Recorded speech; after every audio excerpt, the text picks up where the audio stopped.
Good morning, everybody, and welcome back to the channel. So it's a beautiful Wednesday morning. It's in the high 50s already. It's supposed to be 70 by this afternoon, so we'll see what happens. But this is some beautiful weather compared to what we've had the beginning of the week and last weekend. Last weekend it was blowing snow and 30 degrees and just terrible out. So we're back to where we started from before, kinda. So yesterday you watched me dig this section all the way up around to down there is where we stopped. So now we've come back and we're actually going to dig this crossing out right here because we are going to replace it. I don't know if we're going to do that in this video. We'll see what happens. But we're going to replace this. We're going to make it wider so that we can get from field to field with our 12-row corn planter without having to fold it to go over this crossing. And the old steel pipe is in pretty bad shape, so it really needs to come out, and it needs to be lowered some also because it's holding back some water on this side. So we just decided we're going to replace it. But before we dig this out, I'm going to go down there to that section of ditch. There's about 300 foot down there. It widens way out on this side, and I can't really reach it to get it centered. So what I'm going to do is I'm going to go over here on the low side that needs build up anyways. I'm going to take all that mud out and I'm going to build that low spot up, and then I'll come back and we'll dig this out. We'll dig that section. We'll skip that because we've already got it dug, and we'll get back to where the bank's nice and straight and more towards the stream where I can reach it easily. So that low spot down there is where I was cutting beans last fall, and a lot of guys couldn't believe that I took the gleaner through it and actually finished cutting the beans off all the way to the ditch. So let's get down there. We'll get started. I got another new tripod that I bought to carry in the hoe with me, and it folds up and fits behind the seat rather nicely, and it's a regular size high tripod, so the camera's not low to the ground, so you actually get a better view of what's going on. So let's get down there. We'll get that section dug. We'll come back, take this crossing out, and then we'll see how far I can get today. I have another project that I'm going to go to. I might save some video space for that project because I have another crossing on it to dig out, and some riprap to get out of a culvert that runs under a road. But we'll see what we put on this video. Maybe we'll make that a whole separate video. So let's see what we can get done today. So this is a low spot that we're going to dig through. You can see how wide it gets, and if I was up there I couldn't quite reach what I wanted to reach on this side. So if I would have decided I was going to do this while I was mowing it, I would have come over here and nipped these off, but I'll just fold them over and kind of sit on them as I go. Oh, there goes a beaver. No, that's a muskrat. Thought it was a beaver for a second. So anyways, you can see how much we've dropped in elevation coming down to this point. It's pretty high right there, and it drops off pretty fast over here. So let me get my camera set up and do some digging.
got that digging done through that low spot. That turned out pretty good. I think we're going to end up hauling some dirt down in that with the haul truck off of the high ditch bank that's farther down from it, because that's really low through there and it would really be beneficial to do that. And we got plenty of sand up on that ditch bank, so I think we're going to do that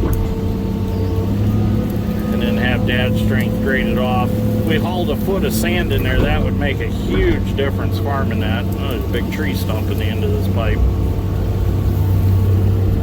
So I'll do some digging with cap view, with digging this out, and then I'll set my camera up. I like that new tripod. It's easy to use. It's pretty quick. I like it better than the one that I have that I was originally carrying.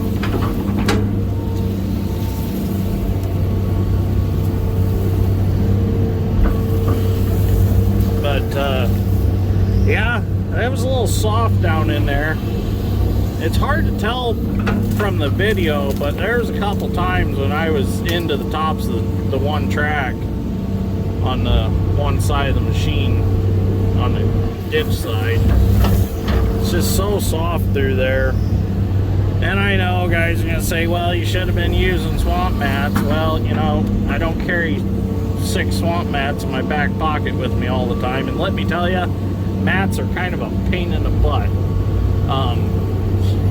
They're a pain in the butt because if you don't store them properly, they rot out, and then you end up taking them out to the job and you end up with a bunch of firewood. Or they're just, you never have them where you need them, and they're not very fun to haul because they're heavy as hell. The T300 Bobcat can barely handle a mat if they're wet. If they're dry, they're not too bad, but they are heavy. And I don't actually have, well, I got a few good ones, but I don't know. Every time I've ever used a mat, I think it just hinders my ability. I mean, I'd rather just swim my way through these soft spots and just do them that way. I've run an excavator for a long time, and I've never had one stuck yet, and I've been through some really nasty stuff. So I think you know, you start using mats and you start getting a little lazy and dependent on the mats to hold you up, when you should be dependent on your skills to help an excavator along and keep going in soft situations. Now I know there are situations where mats are absolutely a necessity. Like when we were fixing the one low spot on a farm we did, we actually laid mats out and made a road out of them so that we could haul dirt to the low spot where we needed to go. So in that case, yes, mats are very handy, but for what I'm doing out here, these short sections like that, it would just take more time than it's worth, really. I got through it, I did what I wanted to do, and now I can dig from the other side and have the results that I want. Now I suppose if I was going to do, you know, a mile of that, I would probably find me some mats or some logs to sit on. I've done a lot of digging off of logs. Just go to a woods and find you know, a dozen 12-inch cherries or oaks or something like that, and use those to sit on. It really don't take much. I mean, just to spread your footprint out a little more than what you have already. You'd be surprised, you know, how much just a 12-inch tree really helps. But then again, you got to run your thumb down with your ditch bucket to move your logs around. So, I mean, if you had like that 210 case that we rented with that hydraulic thumb on it, that would be beautiful for that kind of stuff.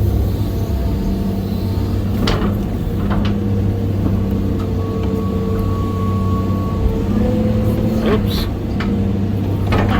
That's odd. Must be something sticking up on top of that pipe. Like a band or something. I'm going to take the top off here, and then we'll set the camera out before I do the final tear out. You watch me rip it out. I'm going to dig from this side a little bit over.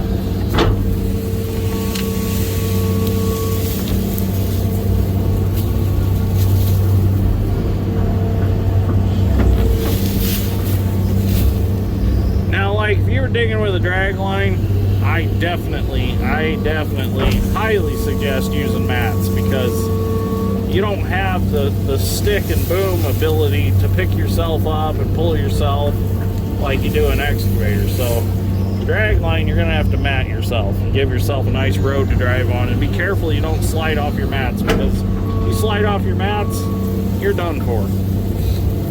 There's no catching yourself.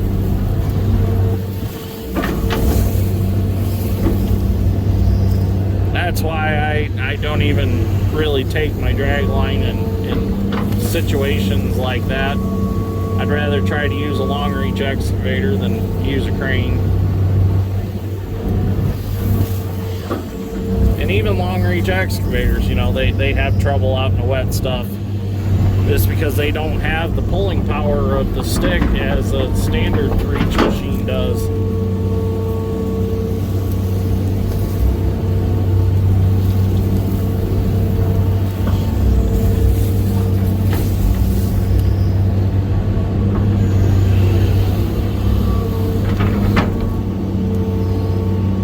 I'm gonna move the rest of this dirt, and then I'll set the camera up and we'll actually tear the pipe out. Oh, and to answer a question that was in the comments, well, two questions actually. One question was, does the ditch mud hurt anything? Is it good or bad for the soil? Really, it doesn't hurt anything. I suppose if you dug a lot of worthless sand out and you didn't spread it out very well with the dozer, you'll see a decrease in yield right there. But if you spread it out thin, there's no problem at all. There's no like chemical issues with it or anything like that. It's a poorer soil. But like I said, you thin it out real good, chisel plow it in, disc it in real good, you never even know it's there. Is it beneficial? I have no idea. I don't know if there's any fertility value to it or not. I've heard guys say that landscaping companies have bought it in the past for topsoil for yards, for undersod and stuff like that, but I don't know. I've never had anybody approach me wanting to buy it. And the other question was, what size is my bucket? This one right here. This is a 7-foot bucket. It's built by Tag. It's got a bolt-on cutter edge. It's kind of a specialty thing I had them do. You could get it without a bolt-on cutter edge, but I went ahead and just had them do it. Because this way, cutter edge gets worn, I just take the bolts out, flip it over, wear it again, and then when it's time to replace it, just order a new cutter edge for it. So the other bucket on the 270, that one is actually it's like 9 foot 10 inches or something, so I just call it 10 foot. That was an old Terex loader bucket that was converted into a ditch bucket. Oh, another question was, why don't I have holes in the bucket to let the water out? Well, I don't, because some of this stuff is so sloppy that it'll go out the holes. So when you see me dipping what looks just kind of like water, that's actually mud. That needs to come out. It's just that liquefied that it looks like water. And if I had holes in my bucket, that stuff would be gone. By the time I swung around, I'd have barely anything in my bucket to dump. So it's kind of why I could have got holes in this bucket, but when I ordered it, I told them to go ahead and not to. I always thought I'd put them in later, and really, I kind of don't want holes in it. I like it without them. Now, I do have other buckets with holes in them, you know, for certain situations like that where I think I need them, but this one, I like it without the holes. There's that top of that pipe again. Okay, so a few questions answered.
we definitely got some water moving now. I dug up to this spot where I dug on that side, and really got some water moving. So that's a good thing. So let's keep digging.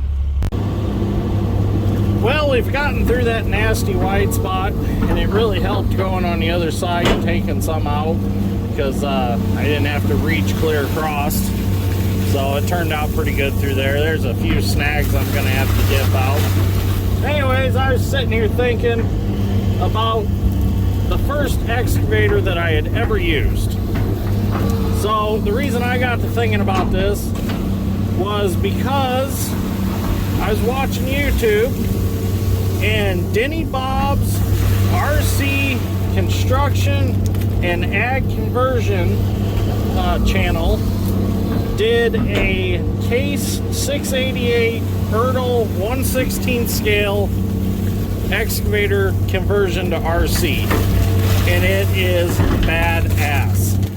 And the reason that I got me thinking about this was because the 688 Ertl 1/16 scale excavator was technically my first excavator.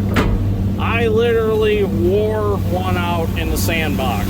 I mean, several times my dad had to take it in the shop and drill out the holes in the boom and stick and put bigger bolts in, because I would literally wear holes oblong because I was constantly digging with it. I moved a lot of dirt with it. Well, Denny Bob took this 688 1/16 scale Ertl excavator toy and made it full hydraulic, and it is so cool. It's electric over hydraulic, of course, because where are you going to find a little 6-cylinder engine to run a little hydraulic pump? So it is all electric. The tracks are electric driven also, because you can't really find track motors that small that are hydraulic. But that thing is so cool. So you need to go over to Denny Bob's YouTube page and check that thing out. I mean, it's worth going and looking at it, because the man is an ultimate craftsman. He's got stuff so perfect on it. Like, he had to make where the stick cylinder pushes on the end of the stick. He had to recreate that to make the little hydraulic cylinder work. He made a perch down at the bottom beside the cab for the boom lift cylinders to push off of. And he's got a whole series of videos on how that thing was built. I mean, it's fantastic. I like to give credit where credit is due here on YouTube, and that man gets a lot of credit, because he's got Mack trucks that he made out of Brooder push toys that look like you could jump in them, drive off, go haul load. I mean, they've got the steel pressed wheels with, you know, the bud wheels with the actual nuts and everything. I mean, this stuff is mind-blowing how cool stuff he builds. So go check him out. Tell him in the comments that Dirt Grain and Steel sent you. Let him know that I give him a shout out on here. So definitely a really cool page. What I don't like about YouTube sometimes is they don't give enough credit to some of these channels. You know, YouTube, to me, you got to come up with the right title to catch people's eye. And you know, a lot of us don't have them great titles like Will Smith smacks Chris Rock or something like that at the Oscars, you know, that trending stuff. We don't have that. So it's hard for our titles to get noticed. So that's why you'll see me once in a while use a little bit of clickbait if I have to. You know, I might mention like Dirt Perfect in one of my videos, or Logger Weight or something like that. Somebody that's got a large channel. Not that I'm trying to suck off of their accomplishments, but just trying to get my stuff out there for people to enjoy also. So yeah, definitely go check him out. And another channel I want to talk about that's up and coming and is doing really good so far, well, make sure you give Denny Bob a subscribe and a couple likes while you're there. But anyways, I want to talk about my buddy Tyler. Tyler got me into the YouTube thing, and then about a month ago he come to me and he said, I think I'm going to start my own YouTube channel. I said, you know what, go for it, buddy. I said, go for it. I said, I'll help you along the way. I'll teach you stuff that I figured out. And so check out Tyler Tunis on YouTube. He you know, he works for my uncle and my cousins where I used to work.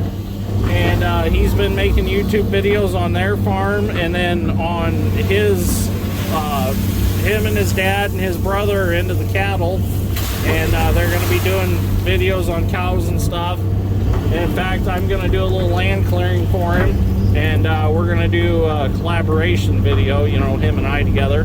So that'll be pretty cool, something to look forward to. So check out Denny Bob and check out Tyler Tunis. So, and to find Denny Bob's videos, I think you can actually just type in Erdl 988 excavator conversion, and I think you'll find them. But really cool stuff. I mean, he's got farm tractors that he's converted to RC toys, of course, not large ones. But I figured, you know what, I'd give him a shout out, you know, give some credit where credit's due. You know what, better to have a shout out from a guy that used to move dirt with one of them excavators and is moving dirt with an excavator in real life at the same time. So kind of a cool shout out, if I will, or if I must say. Well, anyways, I'm going to finish digging. I don't think there's anything exciting going to happen. This ditch is the same as the other ditch. It's going to be a boring stretch of just dipping. So I think I'm going to go ahead and upload this video so everybody's got something to watch later today. So thank you for watching. I greatly appreciate it. Go check them guys out. Give them some love on YouTube. And give them some subscribes. I know that I've got a lot of viewers that I think will really enjoy their channels. So go check them out. And I'm not paid by either one to sit here and talk about this. I'm just, you know, wanting everybody to know that there are great channels out there that just haven't been discovered yet. You know, and it's just the way the algorithm works. It's kind of tough sometimes. But I'd definitely love to have one of them case excavators that he converted, but he already said that he's not making another one. And I'm like, you know what? He says he's not making another one. I'm not even going to ask. I know how that is, making a one-off thing. You know, you could probably do it again, but it's just not going to be the same as the one you built the first time. So I can respect that. So, but someday I would like to have me one of them RC excavators like that. I think it'd be a lot of fun just to dig with. He's also made some case dozers, which I had the case dozer also out in the sandbox, pushed a lot of dirt with that, and definitely that was a cool one to see, you know, full RC, and I think he does sell those. Maybe I'll see if I can buy one of them from him someday. But anyways, like I said, go check them out, enjoy their content. Thank you for watching mine, I appreciate it. I enjoy all the comments, questions. Hopefully I've answered a lot of questions today. So anyways, thanks for watching. Have a good evening.